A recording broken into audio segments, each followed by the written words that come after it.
Welcome home to USA Global TV and Radio, a place where dreams take flight, with authentic storytelling, diverse perspectives and meaningful conversations, where global stories unite and bridges are built beyond all borders. Discover world-class education, entertainment, hope and inspiration. Together, we're building bridges worldwide. Subscribe to our channel, USA Global TV. Download our app, USA Global TV. Be our guest or join our team. Visit usaglobaltv.com. Thanks to our founder and executive producer, Dr. Jacqueline Kerbeck. Music score by Yeffy Tang from Cloud Road Music. Voiceover artist Mike Porter. Creative direction by Paul Garcia. USA Global TV and Radio. Your home for global connection. All rights reserved. This video and its contents are the exclusive property of USA Global TV and Radio. Unauthorized use, duplication or redistribution in any form is strictly prohibited. Get ready for Talking Heads, the show where expert insights meet world-class education, entertainment, hope, and inspiration. Brought to you by USA Global TV and Radio. Meet our distinguished presenters. From the great state of Texas, longevity expert, award-winning author, publisher, and distinguished Toastmaster, Red O'Loughlin. From London, England, soul heart awakener, novelist, vocal coach, and artist, Dr. Madeline Chan. Also from England, the Harley Street stress expert, therapist, ambassador for peace, and speaker, Caroline.heward. And from Australia, ICF PCC credentialed coach, entrepreneur, and leadership coach, MARISKA Dupriya. Experience their expertise, connect with their wisdom, and transform your perspective. Watch Talking Heads on the USA Global TV and Radio Network. This video and its contents are the property of USA Global TV and Radio. All rights reserved. Terms and conditions apply. Visit usaglobaltv.com for more details. Hello and welcome to USA Global TV and Radio, where we provide world-class education, entertainment, hope and inspiration. Our show today is A Woman's Prerogative Part 2. I'm Caroline.heward and I'm known as the Harley Street Stress Expert. I'm absolutely thrilled and honoured to be representing Dr. Jacqueline as your host for USA Global TV and Radio's flagship show, A Woman's Prerogative. I'm a TV presenter for USA Global TV and Radio and the resident therapist for USA Global TV and Radio. A warm welcome to our loyal viewers and our friends over on all our social media channels.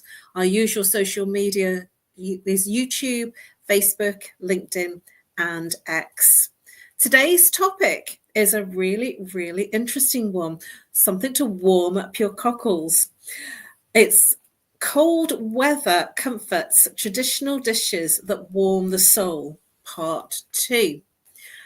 We had a really interesting and fun and diverse exploration in A Woman's Prerogative Part 1 on this topic. And I'm really looking forward to this exploration with our full-time panelist, MARISKA Dupriya. She is an optimist and an ICF PCC credentialed coach. She is a coach extraordinaire. I look forward to having this amazing conversation about winter comfort food. Please bring out MARISKA Dupriya. Hello, Caroline. And as we mentioned before the show, this is definitely going to be an interesting exploration, especially seeing as I'm having summer. So who knows what will come up. Absolutely. And just before the show, in the background, backstage, we were making reference to the fact that that MARISKA's in much warmer temperatures, and I was talking about the sub-zero temperatures that I'm living in the UK.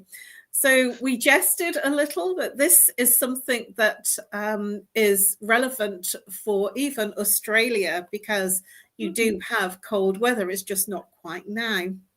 So please, MARISKA, do share with our viewers, especially if they're here for the first time, a little bit about what you do and how you help people. So I am, as Caroline mentioned, a qualified PCC coach, and I help leaders. So whether you are a leader that moved from a specialization into leadership, or you are moving up within your leadership space, that is where I come in, because we need to bring a bit more humanness into that space. As pressures of work can sometimes, well, make us all a little bit too robotic for some odd reason, and think of people more as chess pieces than humans. And that is not necessarily how we get the best out of them. So if you are a leader and you would like to get in contact, you can do so via my email, which is mariska@journey2discover.com. Or alternatively, you can also find me on LinkedIn and we can connect there. And for some odd reason on LinkedIn, I'm Mariska D. I don't know what they did with the rest of my surname, but that is where you would find me. How about you, Caroline? Thank you, Mariska. I love the journey too. The number 2 always makes me smile. Well, I'm known as the Harley Street Stress Expert, as I mentioned earlier in my introduction, and I help people bust their stress. I work with root cause therapy and chakra psychology to identify the root cause of the repeating patterns of what creates your repeating patterns of stress, whether it be physical, emotional, mental, or behavioral. And I'm looking at your blueprint, what's causing the problem originally, and clearing the blueprint in the body so that you don't repeat the pattern of the way that the stress creates. So you might be somebody that says, oh, I don't have stress, but then you're complaining that you don't sleep, or you have a consistent migraine, or you have, you're complaining about a colleague or a relationship. That is how your stress is manifesting. And I work with you to identify in a really simple process your repeating patterns and the root cause, so that it clears everything, so you don't keep repeating the pattern of the way that your stress manifests in your life. I also do lunch and learn training, speaking opportunities for companies where it's an educational slot in terms of educating teams online or face-to-face. And that's going really well. And that's something that I've introduced in the latter part of last year. And I'm going to take that forward this year. You can find me on LinkedIn. You can follow me on LinkedIn and also Facebook. My details, I think, right, they're just there coming up. Thank you very much, Heather, in the background doing the whizzy works. You can follow me there and also message me on those 2 platforms. And I now am going to dive into our wonderful topic today. Cold weather comforts, traditional dishes that warm the soul, part 2. But before we get really into it, I wanted to share with you that Canadians, so our full-time panelist is Canadian on part 1, we found a lot of similarities with the British and the Canadians. And we talked about different times of the day and when we ate. And one of the things that I shared was that I'm not a big breakfast person, and she was very much a big breakfast person. In light of that, the things that we were sharing, even though they were quite similar, we're actually quite different in different ways. So, Mariska, what is your favorite weather dish? And why does it hold a special place for you in terms of whether it's breakfast, lunch, or dinner? So what's your favorite heartwarming weather dish? Oh, Caroline. Yeah, I think I might have had to get my husband in for this show today. He has a whole list. My favorite weather dish, when thinking about cold weather, I love soup. Now, I can do soup in the morning or in the afternoon or in the evening. I do not care. I really, really enjoy a hearty soup. So for me, a hearty soup has loads of vegetables in it. Not necessarily potato, may or may not have potato in it. Definitely meat. Now, I am not opposed to eating meat. So I like meat in my soup and I like vegetables in my soup. And depending on what I feel like, there may or may not be cream in it. But yeah, I would say I would go for a good soup. Would definitely work for me. And the fun thing about soups is you can literally have such a big variety. They store really well. So if you don't have time to make them regularly, you can do them once a week and you can eat them throughout. So I'm a fan. What can I say? How about you, Caroline? Oh, I love it. I was feeling very warmed by your soup descriptions. I'm not a big meat eater, and I also am a lover of soup. And I'm a little bit the other end in terms of I like things like sweet potato soup and things like mushroom, cream of mushroom, and broccoli and Stilton soup. And so that they're a little bit more vegetable-y and a little bit more lighter. And, you know, it's tomato soup as well. You know, I quite like plant-based tomato soup. For me, as opposed to the fact that you can have soup anytime, for me, soup is either at lunchtime or in the evening, because it's for breakfast. I'm not very good in the mornings. And so if I'm lucky, I'll have a banana. And then by the time I get to lunchtime, I really want something warming. And I certainly had some soup this afternoon because it's very chilly here, sub-zero temperatures, and it really warmed me up. So I'm a little bit same and opposite in terms of a tasty soup being more vegetable based, but that's really by choice because I'm not a big meat eater.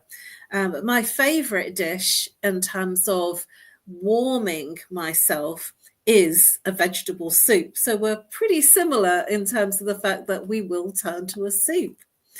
So Mariska, are you surprised at how similar we are? The simplest and yet similar. Caroline, typically we have discovered that we have a tendency to think the same way about things. What can we say? Great minds and all that. Absolutely.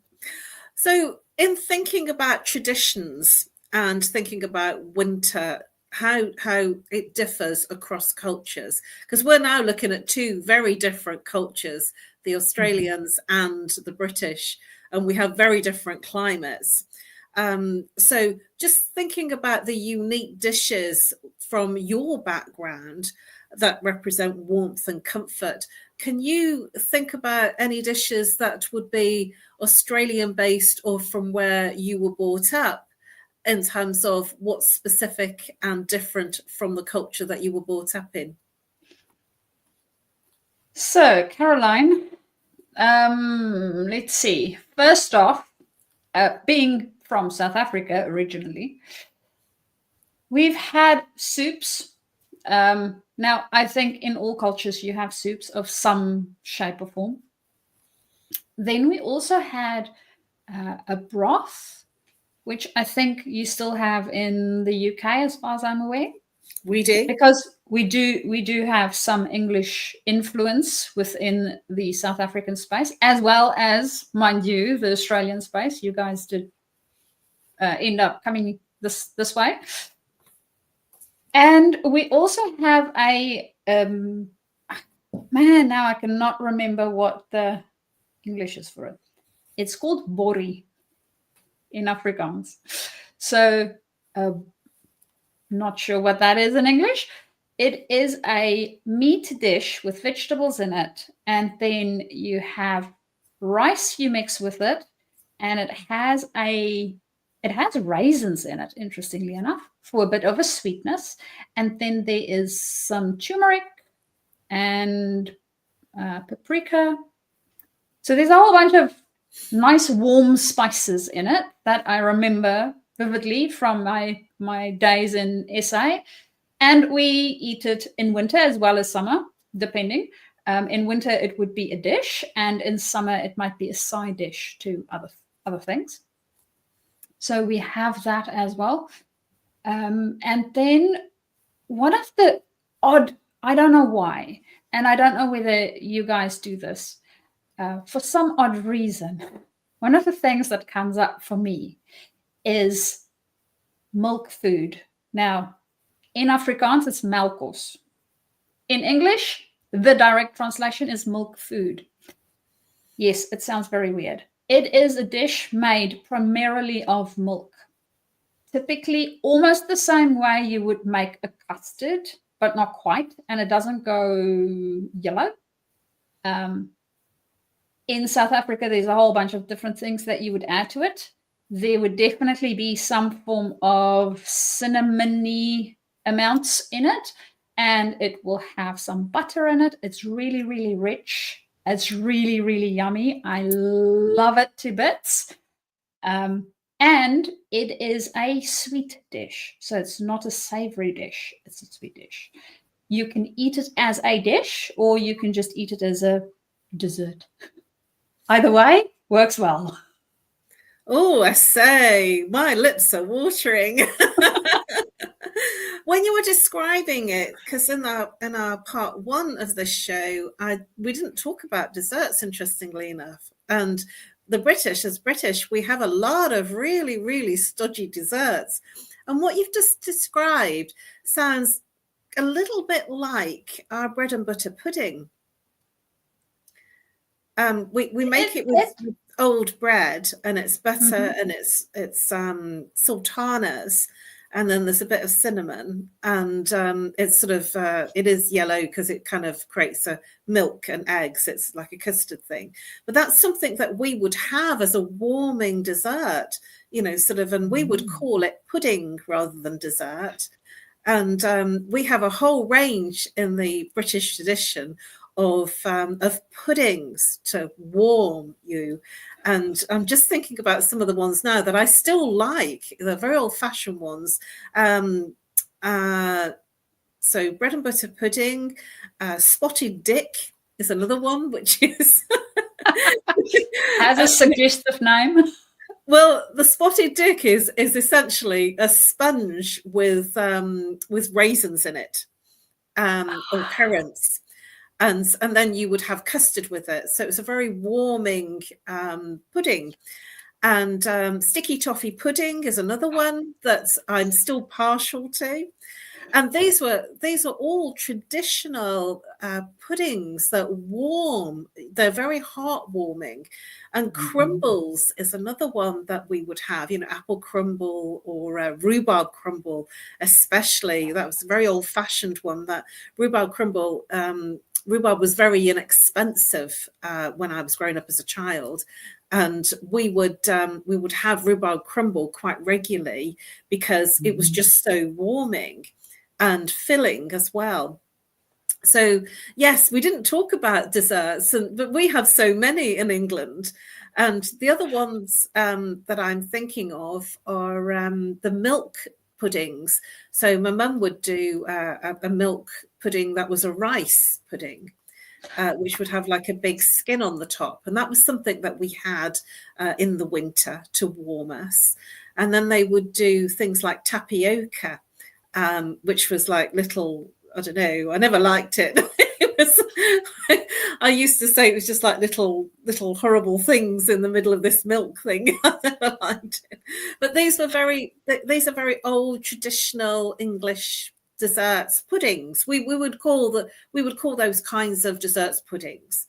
And always with custard, the crumbles and apple pie with custard. And because the custard was very yellow, it would be very warming.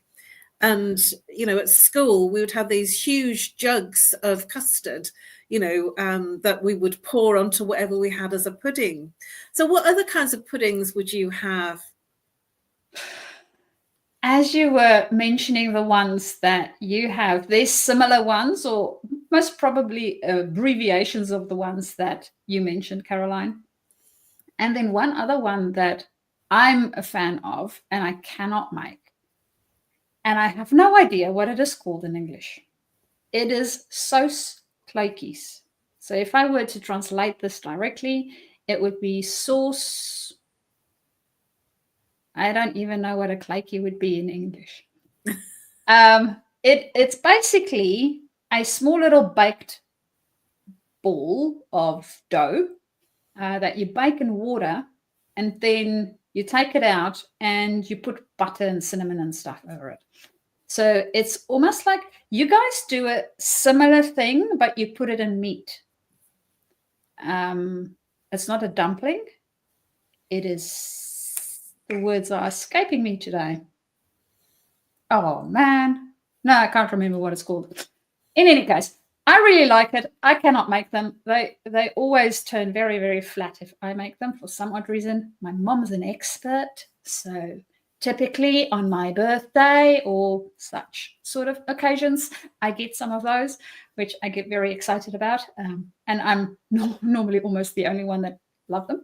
And as you mentioned, the rhubarb pudding, that's one of my dad's favorites. And I remember as a kid, the rhubarb, for some odd reason, for me, I'm not a fan of the rhubarb itself. So I used to only eat the crust.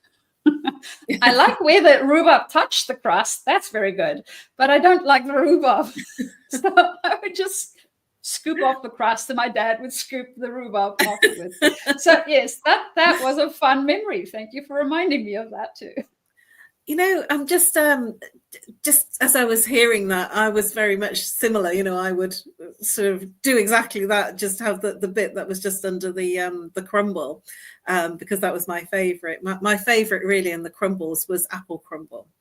And as a child, we would we called it scrumping, and we had like lots of apple trees that were in different gardens, and I almost feel they were growing wild, and we would as kids go, and we called it scrumping for apples and berries and, you know, blackberries and strawberries, and they would grow wild, and we would go and then my mum would make an apple crumble or a blackberry crumble, and it was just really, it was good fun. And we, you know, my mum would actually work with what we managed to find as children, but that was just something, that was an activity that we did. And just thinking about that, and it was something that came up in the part one of this show, is that why do you think that thinking about foods that warm us and thinking about this topic of winter warmers and thinking about the comfort food, because there is a comfort in it, that it's naturally taking us to our childhood? Do you find that? I find that absolutely fascinating, that it's almost like it's taking us back into our childhood without even asking the question. It's making us consider and remember and smile about those childhood memories of when we were having those foods, those desserts. What are your thoughts about that? Well, Caroline, I suspect it has something to do with comfort. It was comforting, and most people have some memory of being comforted at some point, and I don't know, food has a relationship to that in some way, shape, or form.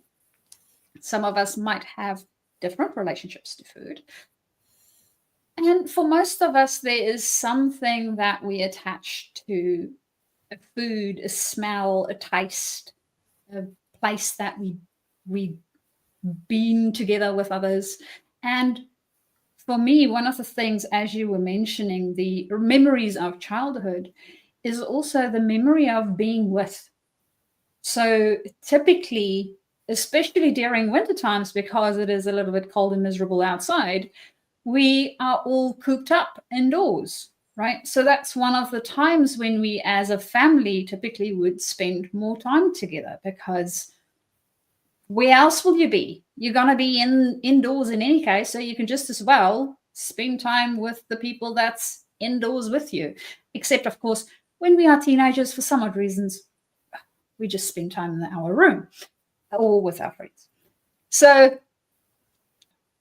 maybe they do. They do. They're in their screens. Yes. Well, one of the things that it reminded me, and it's something I didn't share in part one, is that I trained and qualified as a master baker and pastry chef and confectioner. And when I left school, I was making a lot of these desserts the professional way. And so every week I would come, I would take a basket of ingredients, and I would come back with, sort of different things that I'd cooked. And I remember there was a family favorite of the pineapple upside down pudding. I don't know whether you've ever heard of it, Mariska, but the upside down pudding, essentially that the pineapple rings with cherries, and then the sponge was put on top, and then it would bake in the oven, and we would turn it over, and the pineapple was on the top, and we would glaze it, and it was called an upside down cake, the pineapple upside down cake. And you would have that with custard, and that was a really big favorite with my brothers. And I'd left school by then, but it was just something that was, I suppose, a bit more grown up, and at the same time still, with the custard. And in doing that study, it made me very aware of all the different desserts, puddings and foods from other countries and other cultures.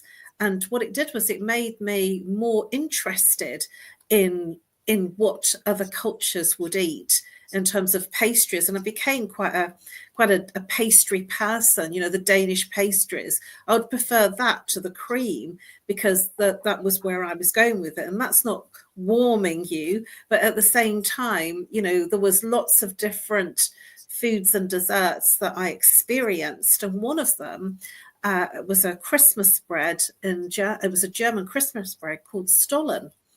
And this stollen was a fruited bread dough, sort of a sweet fruited bread dough with all sorts of very heavy fruits. And in the middle of it, there was the white marzipan. And that was also very warming and very Christmassy. So around Christmas time, I know for you, especially now living in Australia, it's very warm. So maybe these don't resonate with you. But at Christmas time, we have what we would call a feast, and that would be, in the middle of the day rather than at the end of the day, so around lunchtime. And turkey is a very big British tradition.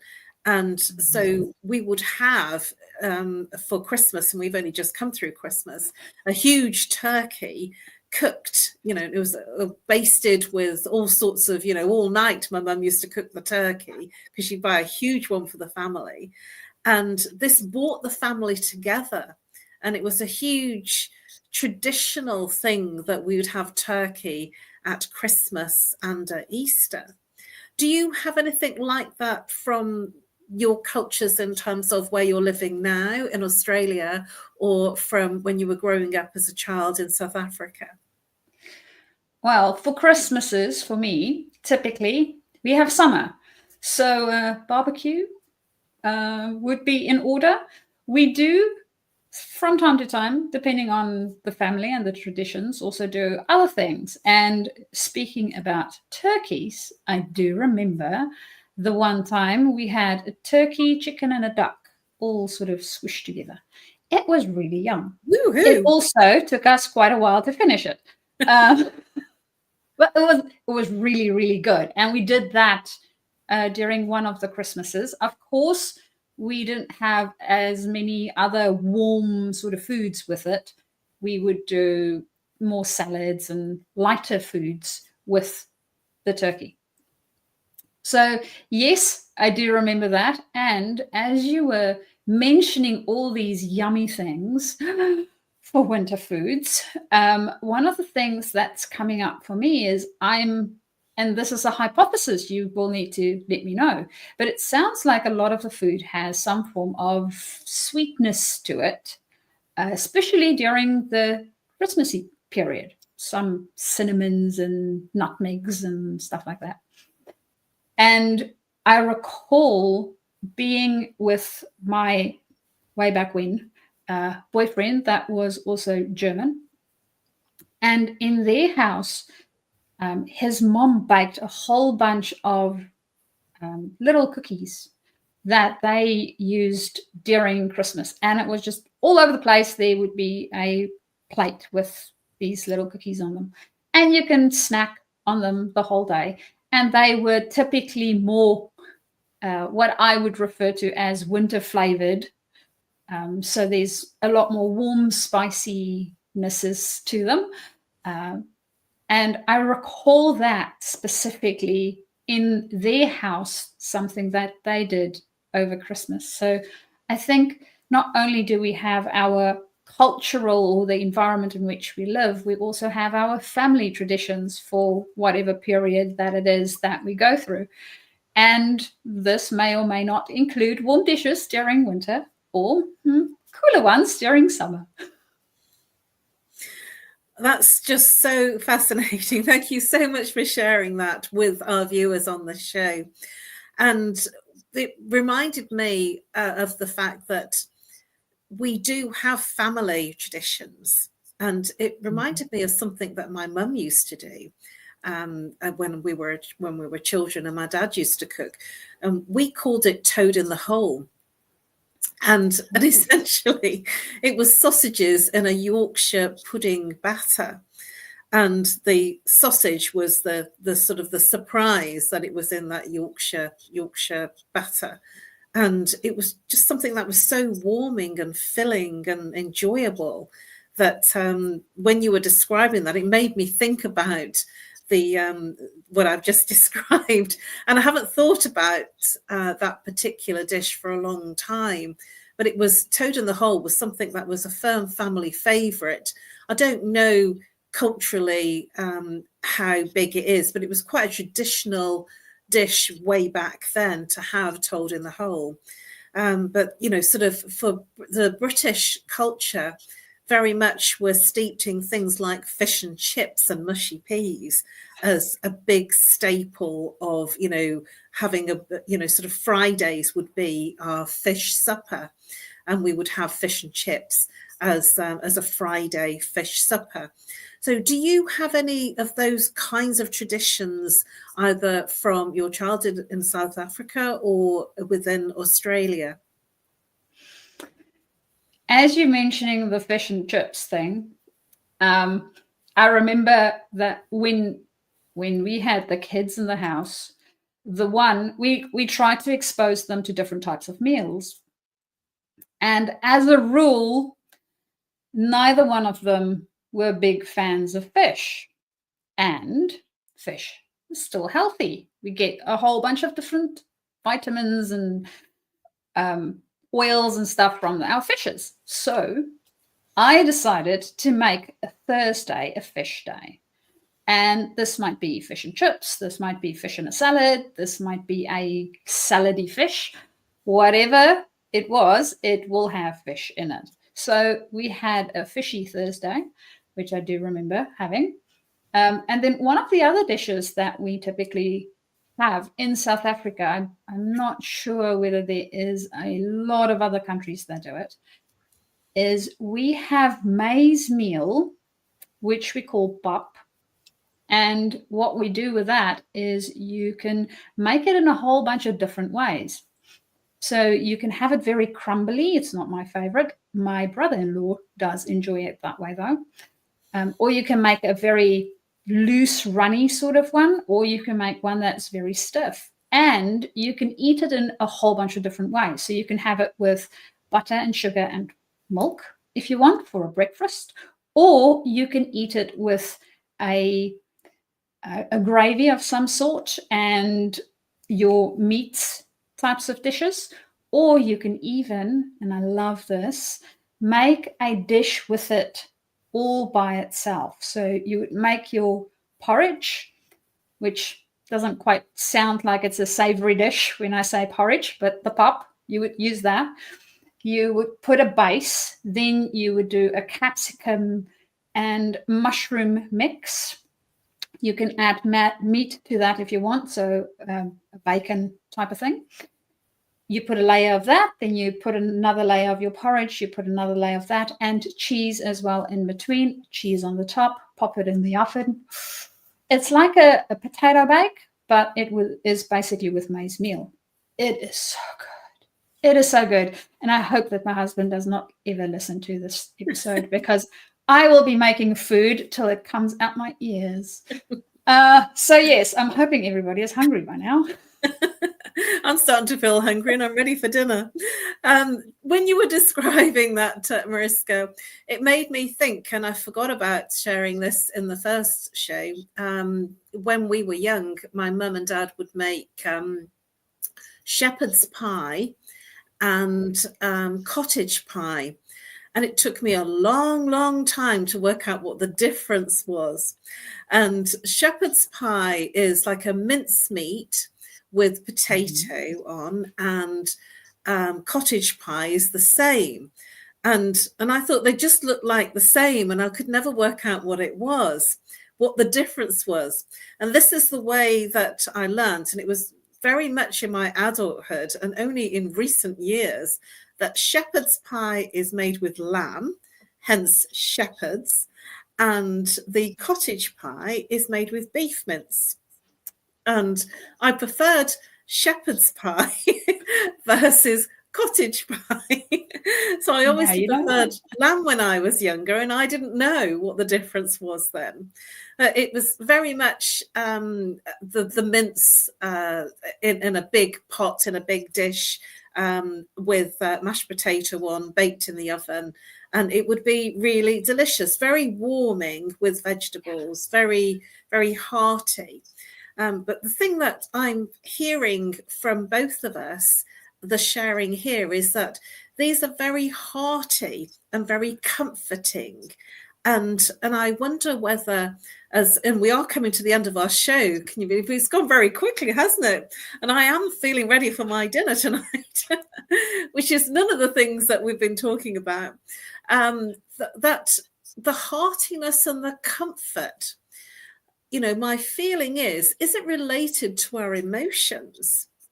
What are your thoughts on the fact that it's comforting for the winter, bringing us warmth and comfort and feeding the soul almost? Because that's what we've been sharing. We've been smiling and talking about our memories and being really, really soulful in terms of what we've shared, reminiscing back to our childhood.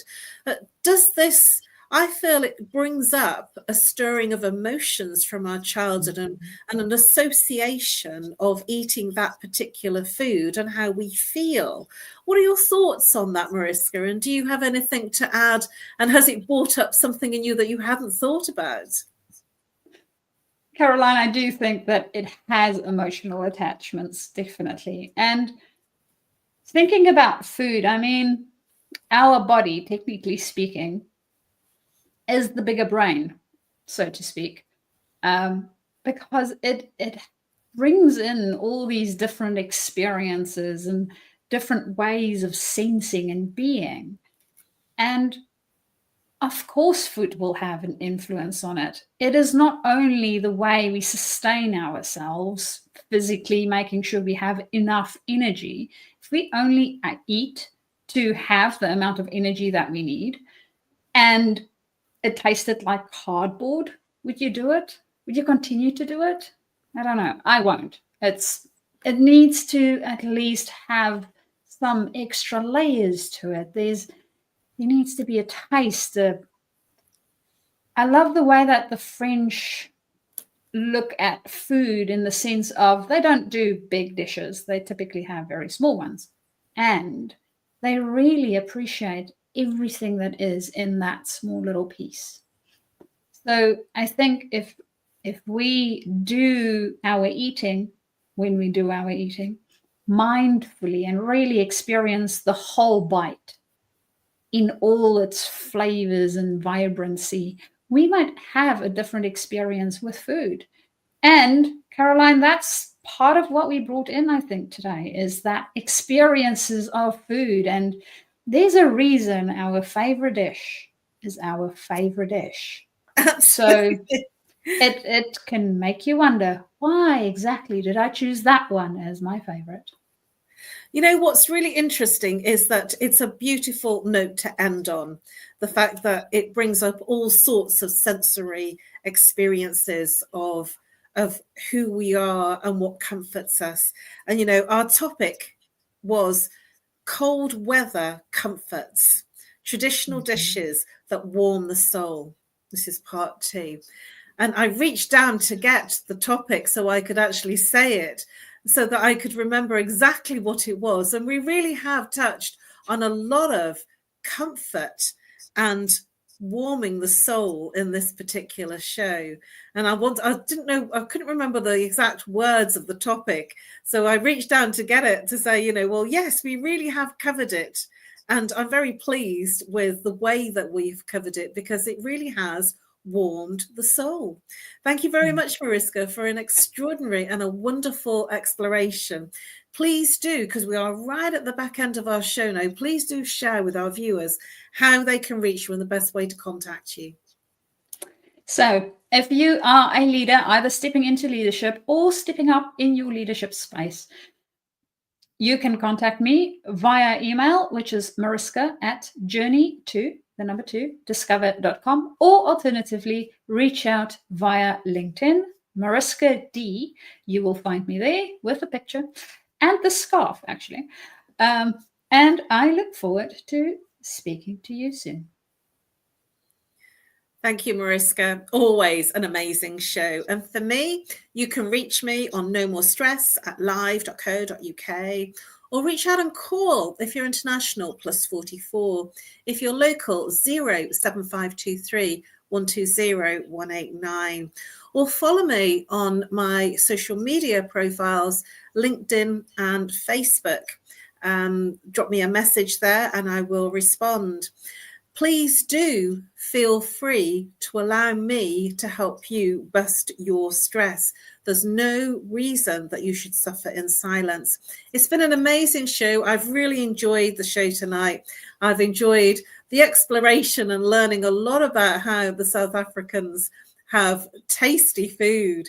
I wished I'd have been born in South Africa for the tasty foods. It's been fun. I look forward to seeing you all next week on Monday. Mondays is our day for A Woman's Prerogative. For this show, part 2 of Woman's Prerogative is 4 p.m. Eastern Time, 9 p.m. Greenwich Mean Time. And for A Woman's Prerogative part 1, it's 2 p.m. Eastern Time and 7 p.m. Greenwich Mean Time. And I look forward to seeing you then. Just before we go, please do join our exclusive community and become an exclusive VIP community member. You'll have first access to our newest videos, photographs and insights on the British royal family, live streamed on YouTube and USA Global TV and Radio. Thanks very much, everybody, for joining us. We've had a blast. I hope that you have been inspired to cook warm and hearty meals for the soul. Bye-bye for now. In a world full of noise, misunderstandings, and interruptions, master the art of listening with Dr. Jacqueline Kerbeck. Dr. Jacqueline Kerbeck is the listening mentor of USA Global TV and Radio and the Amazon #1 best-selling author of Mastering the Power of Elevated Listening. Elevate your listening. Elevate your life.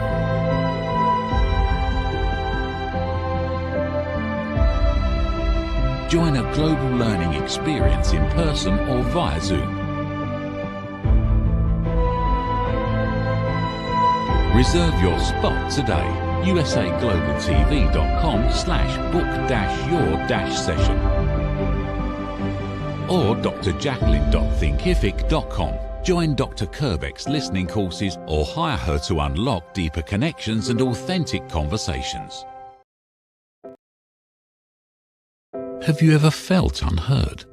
Like your words float into a void, leaving you invisible and disconnected? How about feeling judged, when assumptions overshadow your truth, leaving you misunderstood and defensive?